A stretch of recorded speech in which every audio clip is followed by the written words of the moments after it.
Hello, word nerds, and welcome to the dictionary.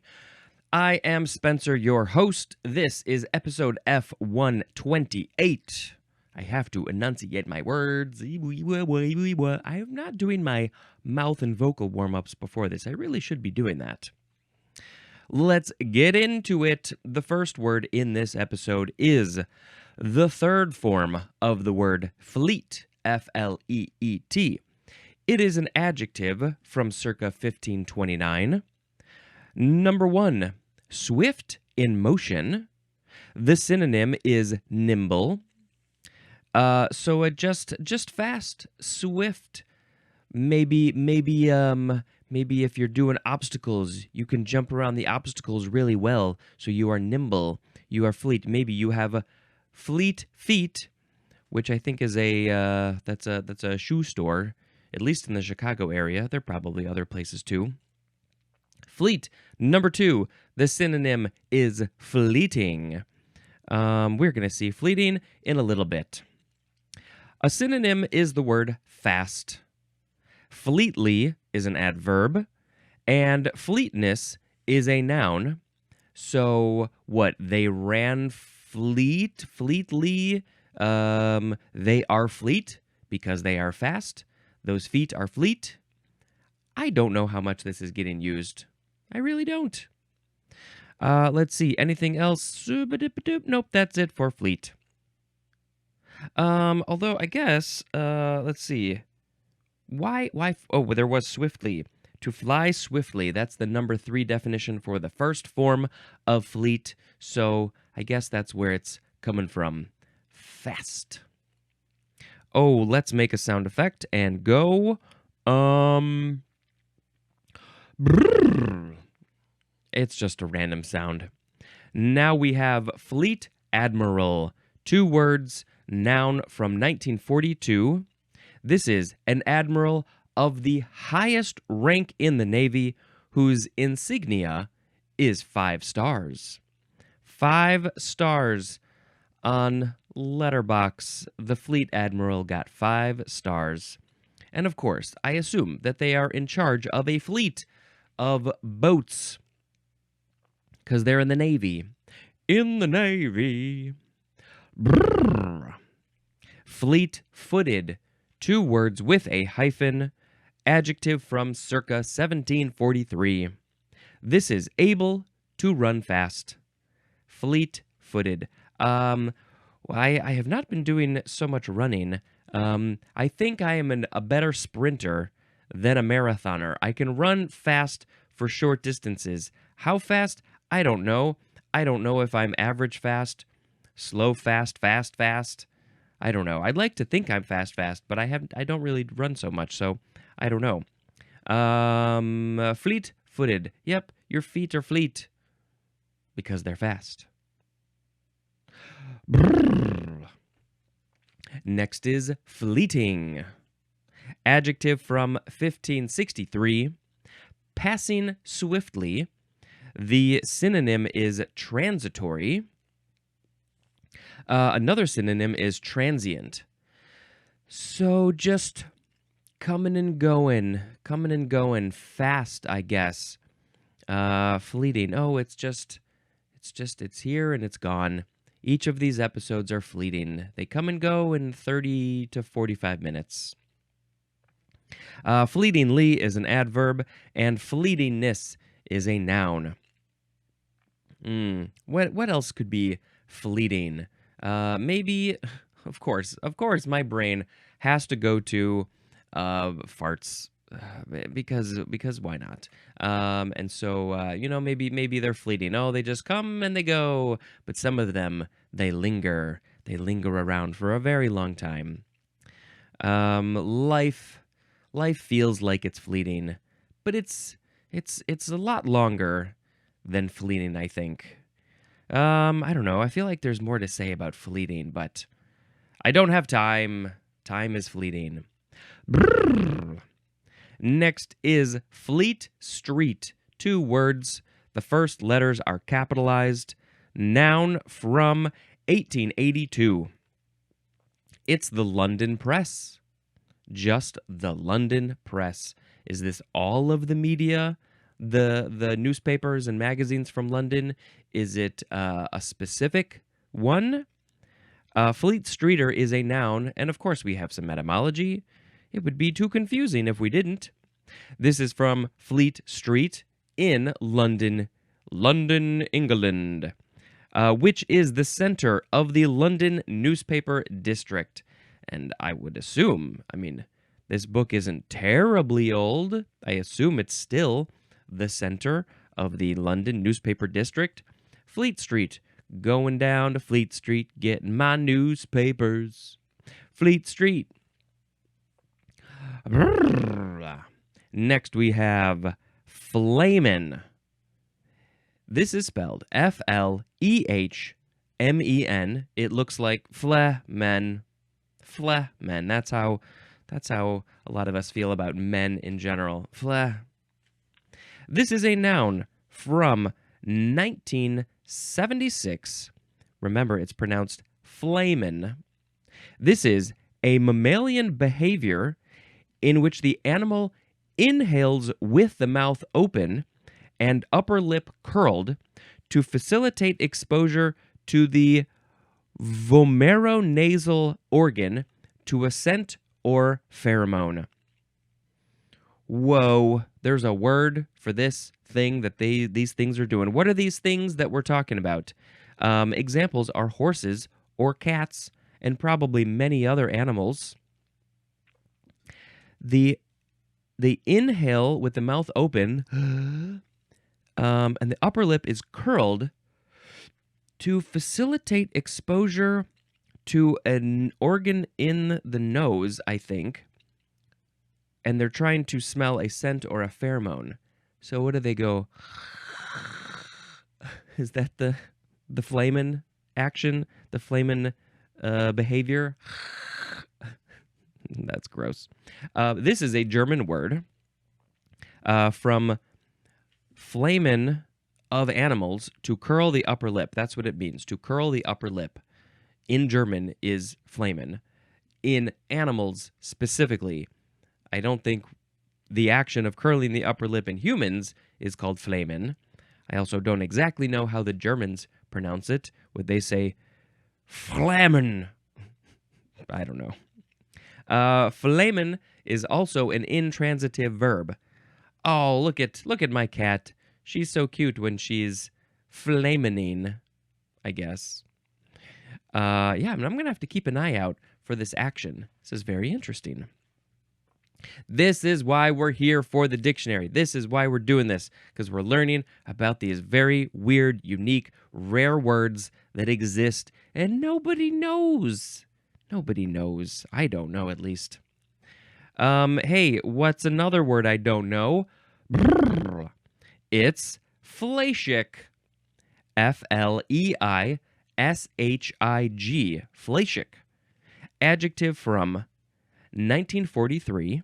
This is made of, prepared with, or used for meat or meat products. And it says compare to milchik and parev, and I don't know how to pronounce either one of those, but definitely the second one. Let's see, made of meat or meat products, prepared with meat or meat products, used for meat or meat products, something about meat. Just anything with meat is fleishik. And what is this word? It is Yiddish. It's a Yiddish word. They spell it a little bit differently than in English, I guess. From the Middle High German Fleischig, which means meaty. From Fleisch, which means flesh or meat. Also from Old High German Fleisk. And there is definitely a relationship between this and the word flesh, because we just saw the Middle High German Fleisch means flesh or meat, and then the word is Fleischig. You could see a connection. And we're actually going to see the word flesh later in this episode. Woo-wee! Woo-woo-woo-wee! All right, next. It's Fleming with a capital F, like Ian Fleming. This is a noun from the 12th century. It is a member of the Germanic people inhabiting northern Belgium and a small section of northern France. They are the Flemings. Probably because they are Flemish, which is our next word, but hold on one second. We have a little bit of etymology. Let's see, it's going down to Middle Dutch Vlander, which means Flanders. And I think we saw Flanders here a little while ago, many episodes ago. Now we go to Flemish with a capital F. First form, adjective from the 14th century. Of, relating to, or characteristic of Flanders or the Flemings or their languages. Or a singular language. Just one language? Is it not more than one? Probably just one. Flemish is all about the Flanders and the Flemings. And then we also have the second form of Flemish. Noun from circa 1741. Number 1, the Germanic language of the Flemings that is made up of dialects of Dutch. So, yeah, we got a lot of things going on. You know, back in the day, all of these countries, I put in air quotes, were, they were different, and it was all very connected. These borders, what are these borders? I don't know. But yes, all of these French and Belgium, France, Germany, Dutch, the Netherlands, all these, it's all very connected. People, culture, languages, all that stuff. So, let's see. Number 2 would be Flemishes. Flemishes, because it says plural in construction. The synonym is Flemings, which I guess is just it's just the plural of Fleming, which is a member of the Germanic people. So it's the Flemishes. Yep. Flemish, Fleming, Flanders. All those words are all about the same stuff. Now we go to Flemish giant. Flemish, again, has a capital F. Noun from 1898. This is any of a breed of very large, solid-colored rabbits, probably of Belgian origin. And yes, based on the name, I would assume that seems correct. A Flemish giant. We have to post a picture of a Flemish giant on the social media. And of course, I am going to look up a picture right now to see. And yes, I've seen many pictures of these. They are big honking rabbits. This one, I mean, maybe some of the pictures that you see are the record holders, but they're very large. They look very cute and sweet and probably cuddly, I would hope. They weigh 15 pounds. 15 pounds. The largest breed of domestic rabbit. Oh yes, I would love to have a Flemish giant rabbit. It's right in the name. They're big. Next we have Flens. Hello, my name is not Spencer anymore. It's not even Spence, it's Flens. Flense. Transitive verb from 1820. It means to strip of blubber or skin. And what is being stripped of the blubber or skin is a whale. And I cannot condone this action. I do not like the flensing. But I do like the word. Flensed, flensing. So the etymology says not much. Dutch, Danish, Norwegian. But it doesn't say what it means, so I assume it's just their word for literally that action of stripping the whales of the blubber and the skin. And, you know, up in that part of the world, this is part of their culture. Back in the day, they were probably doing this sustainably. Whether or not they're still doing it sustainably, I don't know. But they're on the water. There's whales who are living up there. It's cold up there sometimes. And so they use that blubber to stay warm. Maybe they put it in their food, the skin, and things. They're using it for a variety of things. And yeah, I think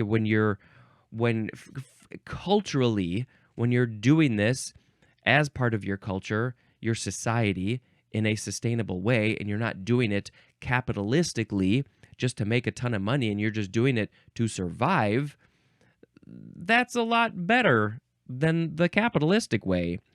So flens. Flens. I've never heard of this word, of course, because I have never done any of this skinning of the whales. But I do have to shout out the word blubber. Blubber, blubber, blubber, blubber, blubber. It makes a little appearance in my cute little animation that I made many, many years ago called Bulbous Bouffant. I did not do the audio, but I did the visuals, and I have heard that sketch so many times. Blubber. What was it? The whale? How does it go? The Indians, they eat the blubber. Of course, I can't quote it perfectly at the moment. Ooh, the video's doing crazy stuff. Okay, let's move on to our big word of this episode. When I'm cold, I need the blubber. I need to put on the blubber. We have now the word flesh. The first form of flesh, noun from before the 12th century. Number 1A. The soft parts of the body of an animal, and especially of a vertebrate. Vertebrates, we're talking about mammals and fish and birds. The invertebrates, maybe like the lobsters and stuff. I guess they have flesh, but we don't really think of that as flesh. We just think of that as meat, muscles. What else? Especially the parts composed chiefly of skeletal muscle. Skeletal muscle as distinguished from internal organs, bone, and integument. Integument? However you say that word. So we're talking about chiefly skeletal muscle. Muscle, not the organs, not the bones, not the integument. It's the muscly stuff and the skin. We of course have to talk about the skin as part of the flesh as well. That's the flesh that we have access to. The soft parts of the body, yes, the soft meaty parts. Now we have 1B, the condition of having ample fat on the body, as in the example, cattle in good flesh. That cattle is in good flesh because it has ample amounts of fat. That's such a fleshy cattle. Number 1C, the synonym is just skin. Just skin. Usually when we're talking about flesh, we're not talking about the meat inside, the muscles inside. It's the skin. Let me touch the flesh. Ooh, look at this beautiful, stretchy flesh. There's a movie called Fresh. Is there a movie called Flesh? If there isn't, there should be. Wait, no, there's something. No, there is one. It's not just flesh. It's it's the new one, newish. Oh wait, we gotta look up Flesh movie. There's a Flesh and Blood. Never saw that. Rutger Hauer and Jennifer Jason Leigh. Suitable Flesh. That's the one I was thinking of. Yes. There's some other ones with the word flesh in the title, but yes, Suitable Flesh just came out a year or two ago, and it's a horror, body horror movie. It was fun. Okay, now we got number 2A for flesh. Edible parts of an animal. Any of the animal that's edible is called the flesh. It can be called the flesh because you are eating the flesh of the animal, the skin and the muscles mostly. 2B.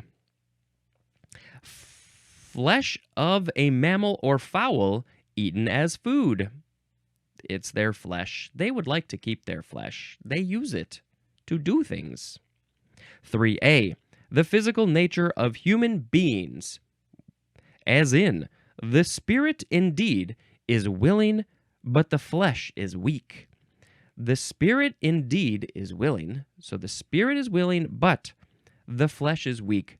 The body, the mind would like to do things, but the flesh, the body is like, meh, I don't so much feel like it.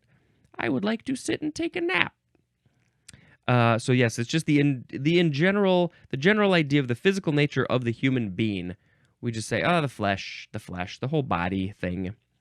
By the way, that was a quote from, it looks like a Bible thing, MT, which stands for mitochondria, mountain, Matt, maybe it's Matt, 2641, and then AV, and I don't know what all that is. But yes, that's it. It's probably like chapter 26, paragraph 41, something like that. I don't know. The flesh is weak. So weak. That's why I gotta work out. Okay, now we got 3B. The synonym is human nature. Just human nature. That's a whole topic. There was also a movie called Human Nature. I think that was what it was called. That was a weird, interesting movie. I liked it. 4A, human beings. Just human beings. The synonym is humankind. All of humanity is flesh. How are we using this one in context? Human beings. Look at all of that flesh out there, waiting, just waiting like sheep to be something. That failed miserably. Okay, now we got 4B. Living beings, not just human beings, living beings. Anything that's living, we call flesh. Is God calling us flesh? Who else would be? Now we got 4C. The synonyms are stock and kindred. Number 5, a fleshy plant part used as food. Also, the fleshy part of a fruit. Oh, yes. That's the flesh that I can get behind. I got a banana here today. Sometimes I have an apple. I might eat the flesh inside, not the skin. The skin can also be considered the flesh, but I don't like to eat the skin of a banana. I don't know about you, but I am an anti-banana skin eater. I'm an a flesh banana eater. Okay, where are we? What's next? We had the 5, now we have the 6. This is in the Christian Science world. An illusion that matter has sensation. Oh boy, these short little definitions about these ideas are like cryptic. But if you know Christian Science and all the things that they do and talk about, then you would know what this is. But an illusion that matter has sensation. Does matter have sensation? They think that's an illusion. Do I agree with that? I don't even know. What type of sensation? What type of matter are we talking about? There's so many factors. Number 7. The synonym is substance. The example is insights buried in the flesh of the narrative. That is a quote from Jan Carew. And so it's just the substance of a thing. The what's another way to put that? I don't know, maybe we don't need to put it in another way. Insights buried in the flesh of the narrative, the substance of the narrative, the meat of it, the main part. You can use flesh, I guess. I get it. It's a metaphorical thing. That's cool. I'll also shut out the movie, The Substance, which there's a lot of flesh in that movie too. So, that's an interesting connection. There is a phrase, in the flesh, and this means in person and alive. I met him in the flesh. In person, we looked eye to eye. We shook hands. We hugged. And he wasn't dead. That's the important part, I think. I mean, I think technically you can see somebody in the flesh when they're dead, open casket, whatever. Um, they're still in their flesh. The flesh is there. All of the skin and the meat probably, but they're dead. So I can't say is there a different phrase for seeing somebody being there in person and dead? Maybe not. Oh, is there etymology? Let's see, akin to the Old High German Fleisk, which means flesh, perhaps to the Old English flean, which means to flay. Oh, that's interesting. Flaying, because flay is about like removing the flesh, skinning. There's more at the word flay. And of course, as we saw before, it's also connected to the previous word, right? No, where was it? Fleischig. There we go. Fleischig. The Middle High German Fleisch, which means flesh and meat. So yes, it's all connected. The second form of flesh is a transitive verb. Is it also intransitive anywhere? Yes, I am seeing it. So it's a verb from 1530, starting with transitive. Number 1, to initiate or habituate, especially by giving a foretaste. A foretaste? To initiate or habituate, especially by giving a foretaste.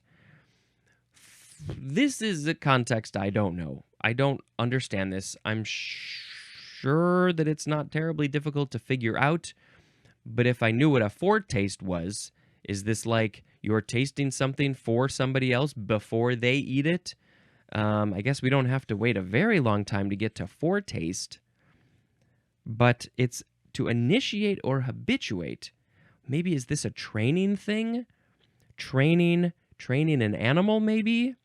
Initiate or habituate, especially by giving a foretaste. So maybe you give an animal a little bit of a thing, and you're fleshing them, initiating them to that flavor, to that thing, that action. I don't know.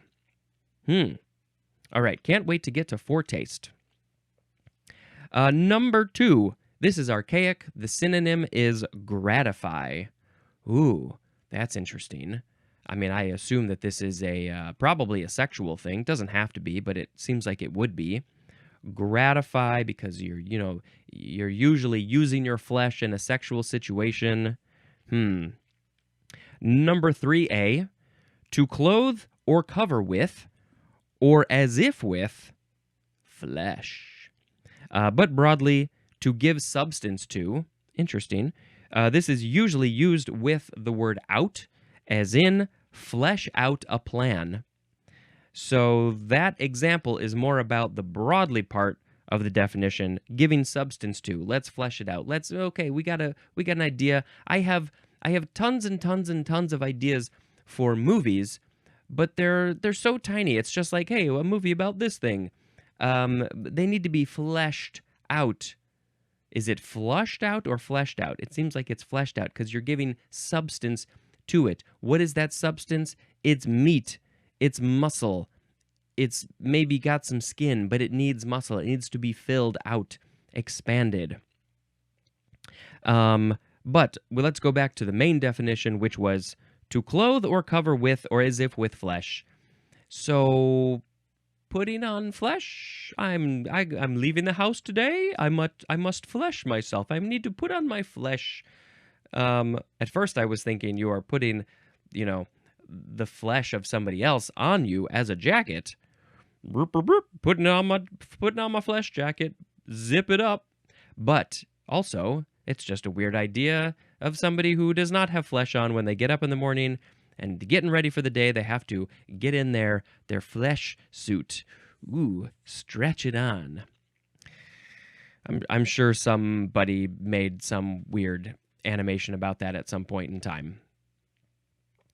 Okay, now we have 3B. To make fuller or more nearly complete.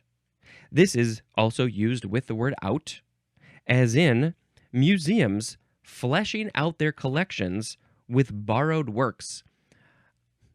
We're a museum and we don't have so many beaver bodies, so we need more beaver bodies for our beaver exhibit.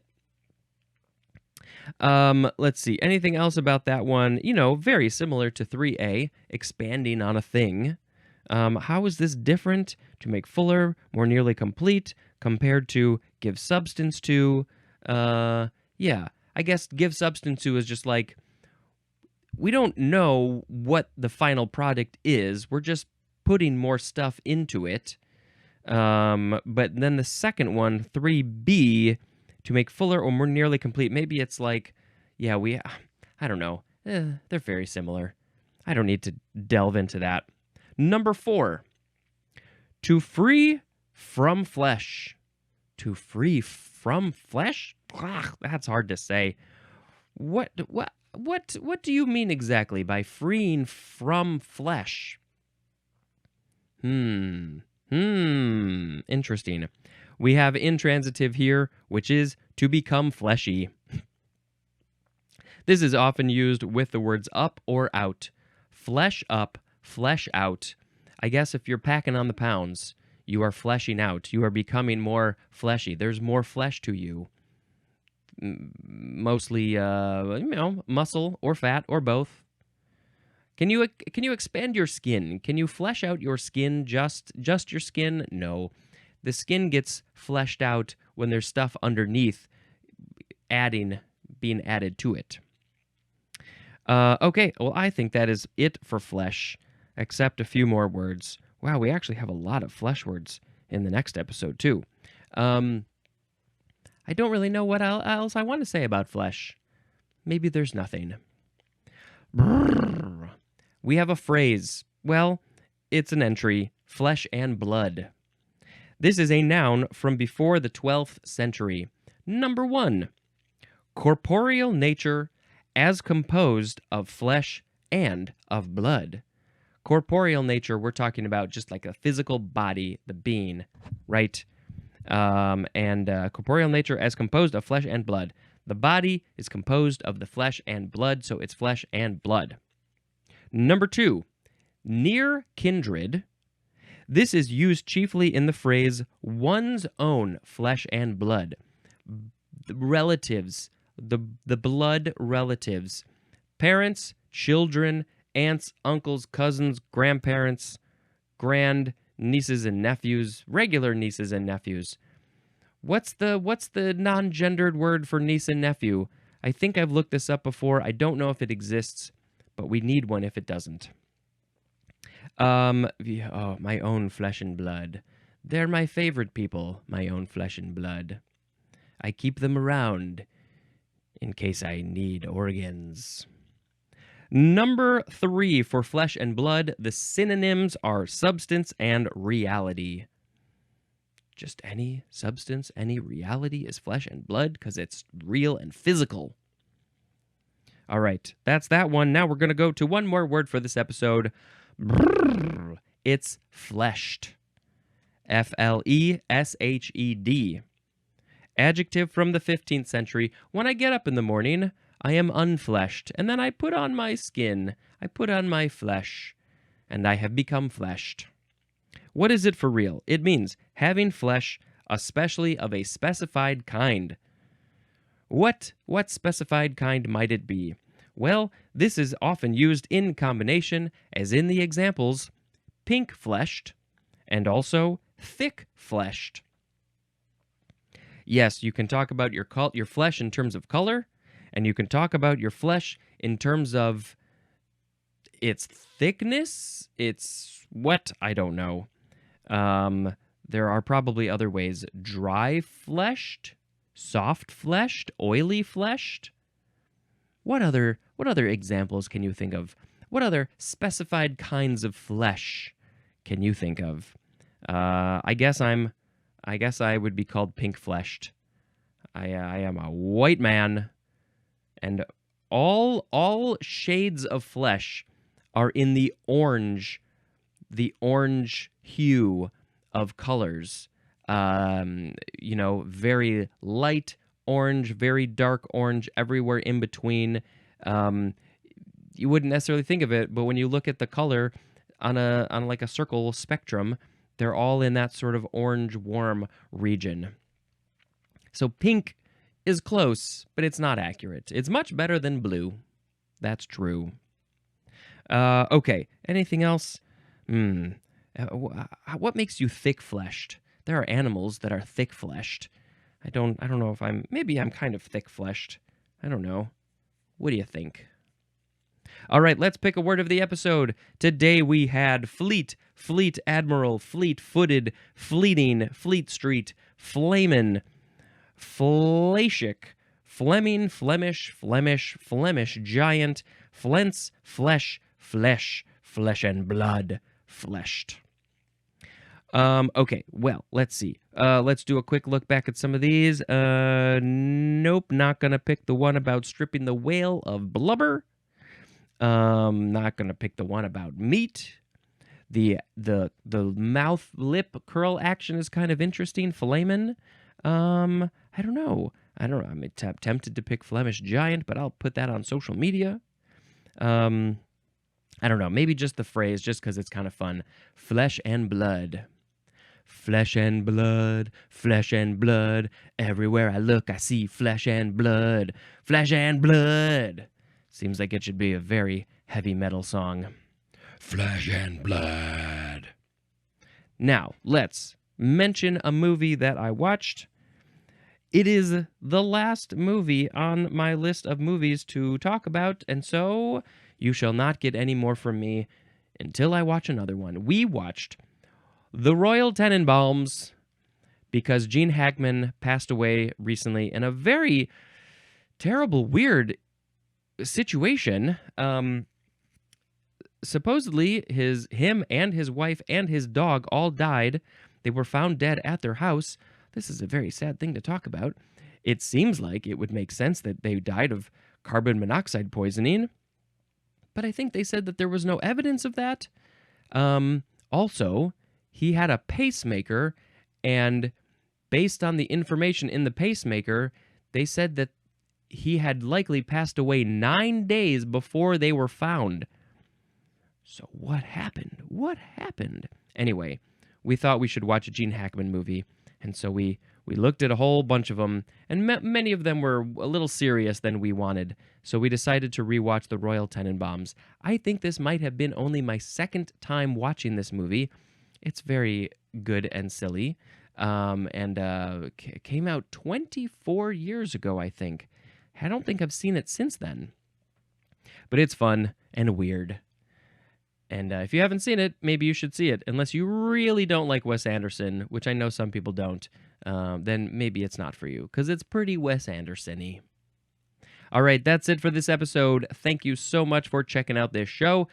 And until next time, this is Spencer dispensing information in the flesh. Goodbye.